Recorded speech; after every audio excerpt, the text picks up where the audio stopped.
Ralph, we first reported on this case earlier this month. The threat was made in a letter. The individual who was listed on the return address was not the man who was arrested. 24-year-old Cedarius Tremaine Douglas was arrested yesterday by Alexander County Sheriff's officers.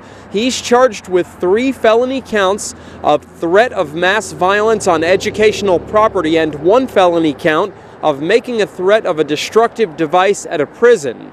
On Thursday, November 15th, the Alexander County Sheriff's Office was notified by personnel at the Alexander Correctional Institute about a letter that was mailed to Legal Services in Raleigh.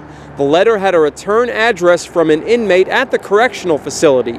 The letter was a threat to blow up the prison and the 3 closest schools to the prison if prison authorities did not clear up an internal matter concerning the inmate. Detectives went to the Alexander Correctional Facility and interviewed the inmate on November 15th, 16th, and 19th. Detectives obtained the original letter and it was sent to the North Carolina Crime Lab to be analyzed for fingerprints and DNA.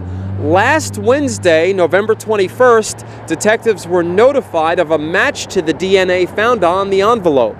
The offender was an inmate at Alexander Correctional. However, it was not the inmate on the return address.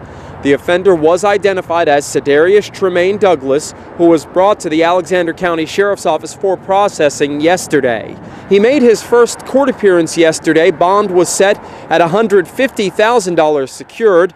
Douglas will remain in the custody of the Department of Public Safety Division of Prisons. The investigation is continuing at this time to determine if others may have been involved inside or outside of the prison. Reporting from Alexander County, I'm Rob Eastwood, WHKY-TV News. Back to you, Ralph.